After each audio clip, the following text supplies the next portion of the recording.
Okay, so this is going to be my attempt to replicate how to build your own ball vise using things that you can find at your local hardware store or on eBay or Etsy I found. So I will try to link to everything down below, and let's get started.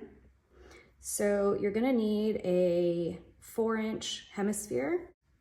The original video on this suggests a 5-inch. However, I've found that that is a really uncommon size. So you have the option of either 4-inch or 6-inch. I went with a 4-inch because I have smaller hands and I wanted to take up less desk space. So this is a 4-inch mild steel hemisphere. You're gonna need a 4-inch disc that goes with it. Again, mild steel, as thin as you can get. This is 1/8, 1/16 would be preferable if you can find it, but it doesn't matter. So that fits right there on that. You're also going to need one of these. It's called a table bearing, I believe, and you can order this on Amazon. It really only comes in this size as the smallest size. They consider this the 4-inch size, but really the diameter is actually 4.72 inches, I believe. So that's one of the reasons why the original video on this suggests a 5-inch hemisphere, I believe, but I've made do and you'll see how. So with the 4-inch hemisphere, 4-inch plate, and the supposedly 4-inch table bearing, you're gonna wanna pop out these little plastic feet because we're not gonna need those. So pop all of those out.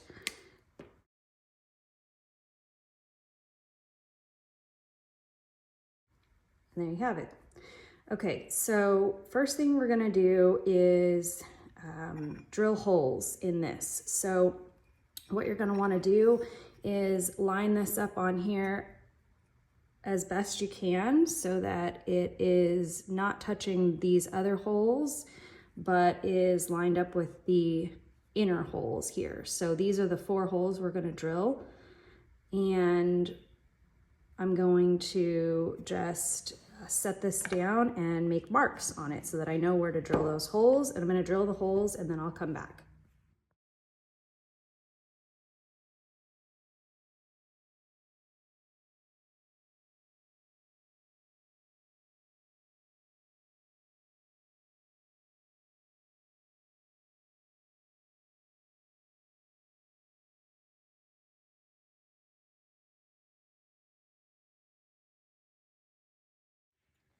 Okay, so we're back and we're done drilling the holes. I made one mistake, just redid it.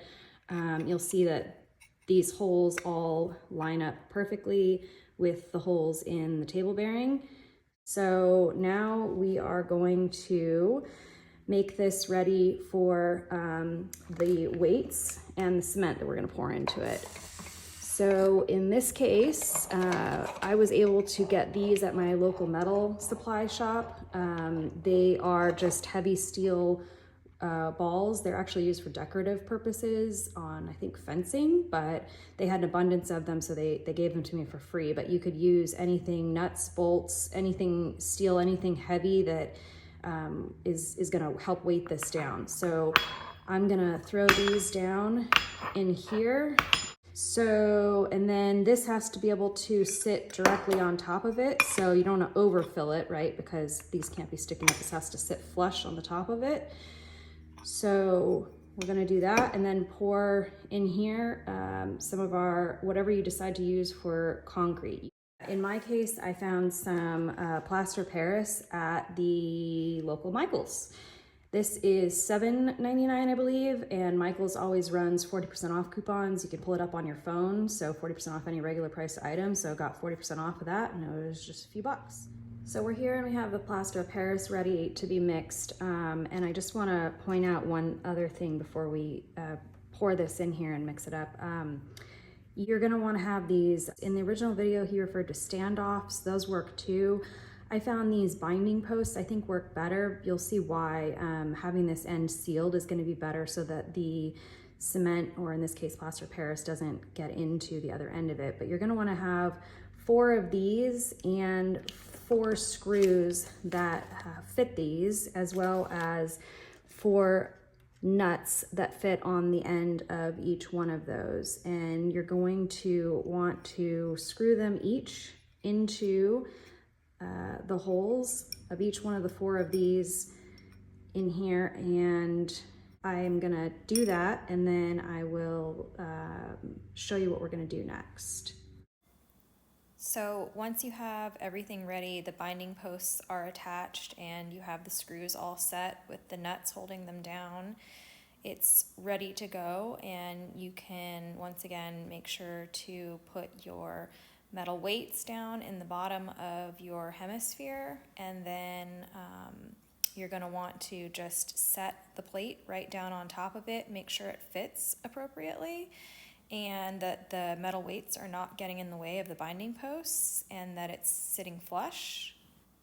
You really want to make sure there's no gap around the edges, and that the steel plate is sitting flush down against the top of the hemisphere. If it's not, you might want to take out one of your weights and try again. Just make sure that it's really sitting flush down on the top of that. At this point, you can make it level, but this isn't crucial because we're probably going to have to re-level it at the end anyway. Now that it's level, I'm gonna just carefully lift this off the top and set it right here. And then I am going to mix up the plaster Paris. So I've got a blue solo cup here I'm gonna use for that purpose. And it is 2 to 1.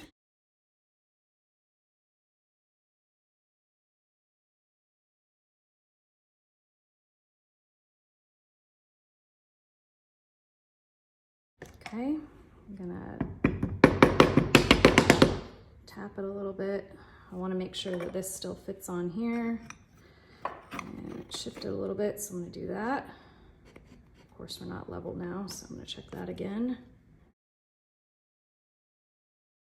Looks pretty good. I'm gonna lift this back up off of here, and I'm gonna set it down right there.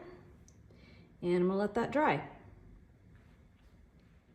Okay, while that's drying, let's talk about some of the next steps. So you have this 4-inch table bearing that is actually closer to 5 inches. You need something that is wide enough to cover all 4 of these outer holes on here, because each of those outer holes is going to have one of these magnets that I will link to down below that I got on Amazon, and that's what's gonna connect the plate to the top and hold it on. So you wanna take each of these magnets, and we're gonna screw each one of them into each of these holes.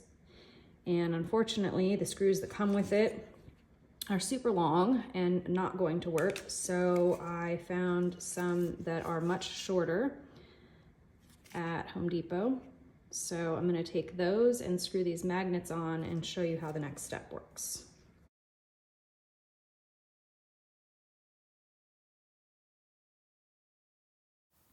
So for this next part, you do need to find one 5-inch disc. The 4-inch standard size isn't going to work for this top part, so one 5-inch disc has to be ordered or found at a store so that you can use that as the mounting piece on the top. Then we're going to take this 5-inch steel ring, and we're going to solder it onto this. And this is going to make it so that we can put pitch in the middle of this and make it so that it's really a universal tool and we can use it for anything.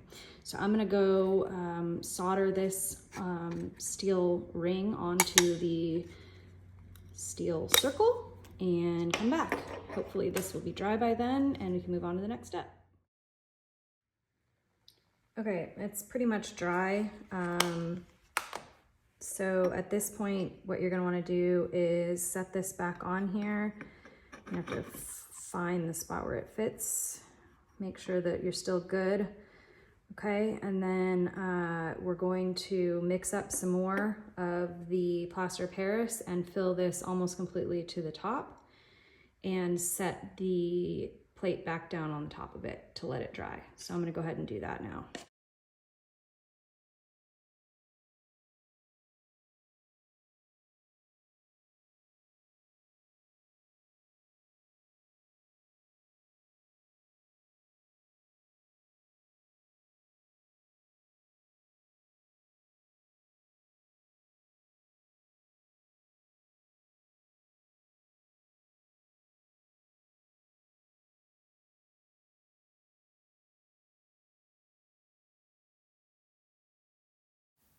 The last step is just leveling it out before it sits to dry.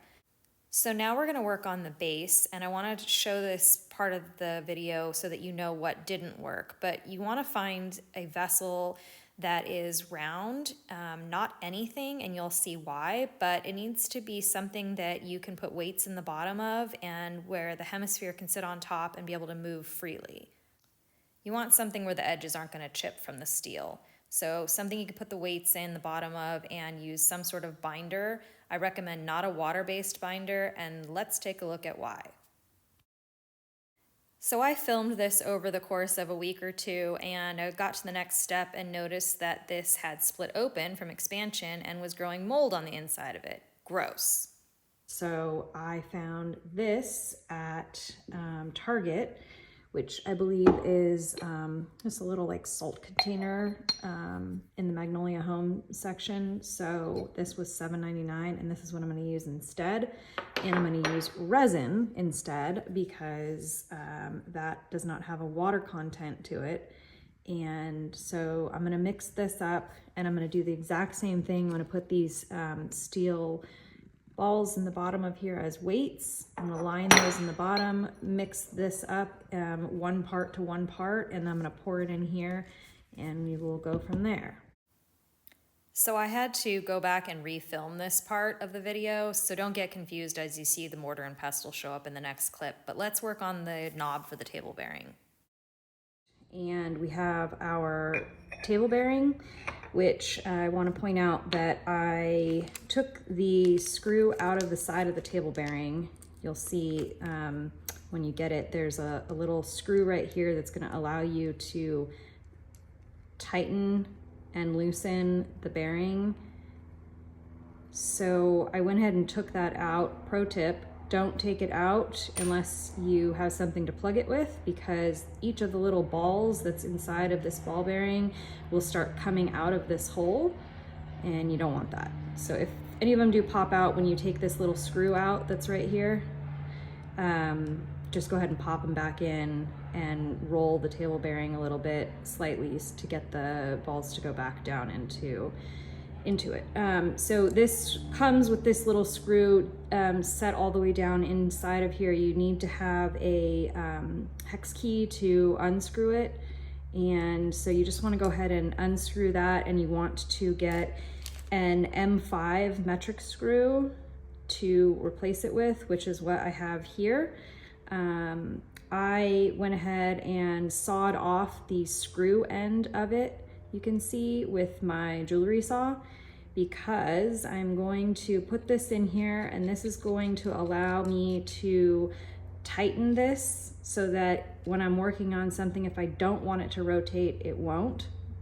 So I'm going to take my mortar and pestle piece here and cut this off and drill a hole in the end of it and put it onto my screw, and that's going to make it so that I have a nice knob here that I can use to turn it. If you don't want to do that, you could just leave the screw as is and use the screw itself to turn. Totally up to you. You could also not replace this and just keep your little screw, your little screw in there and use a hex key to tighten it. This is so that it's easy and quick. So I took my piece of wood here and I kind of grabbed it how I think I would like to hold the knob, and I put a line where I want to go ahead and cut that off. So I'm going to go cut this off, and then I'm going to drill a hole into the end that's left, and I'm going to screw the piece of wood down onto this screw so that I have a nice solid knob. Okay, so I'm back and I cut this off and just did a really rough sand around the edges. You could do a much nicer job if you wanted. And I have some E6000 glue. You could probably use super glue, maybe wood glue, but I'm just going to open this up and put a little bit in this hole here, and then I'm going to stick it down onto the screw and call that part of it a day.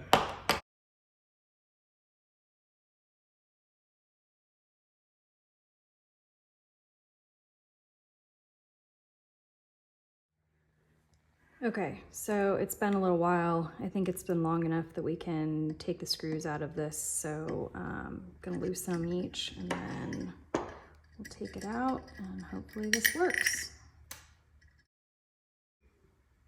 Okay, so pretty good. Good thing I took that off now because it is really wet underneath. So you're gonna wanna take that off and yeah, let this fully cure and dry with the lid off. This is all dry now, of course, but I want to point out that these little setting pieces down in here that are going to hold the screws in place, when I was done doing everything, it was a little bit too high on some of them. So it was preventing the steel plate from sitting flush down on top of the hemisphere. So what I did was I just took a metal file and I filed across the top of the posts that were sticking up a bit too high. And now this sits nice and flush down on top of the hemisphere. So once you have that ready, I also found different screws because I wasn't happy with how long the screws were. So I cut these to the right length that I wanted. And you're going to take your table bearing and your hemisphere with it all set up like this and have it so that the magnets are facing up, and you're going to put a screw down into each one of these and attach it to your hemisphere. So I'm going to go ahead and do that now. Okay, so we're back and I have everything assembled here. I'll take it apart and show you the various pieces, and it might look a little bit different than it did at the beginning of the video, and I will explain why. So again, we ditched this moldy wooden mortar and pestle idea and got rid of that because obviously that is not good. It's split open and it's growing mold. I opted instead for a resin-based weight in here to kind of seal the weights in, and a ceramic bottom container. So again, I used a resin down there so that I didn't have a water-based mixing compound, so there wouldn't be any moisture to grow any mold in the future. Around here I have just a little bit of rubber hot glue that I don't think is going to be a good long-term solution. I'm going to actually look for a rubber ring for this, and the reason being that when you set this down in here, if you want to reposition it, having something rubber in here will actually stop this from sliding back and forth at all while you're working on it. If you don't have anything in there, yes, you can position it freely this way, but as soon as you start to work on it, there is a chance that this is going to start to shift back and forth because there's nothing really causing any friction there. So again, that's why I put the rubber glue around there. So you have right here the bottom piece, which I will take this off and show you this. So it's blackened with a patina and coated with a clear coat. Right now, I don't know if that's gonna stand up to further use, but I wanted to try it out to see how it goes, just to kind of try to protect it and keep it from rusting.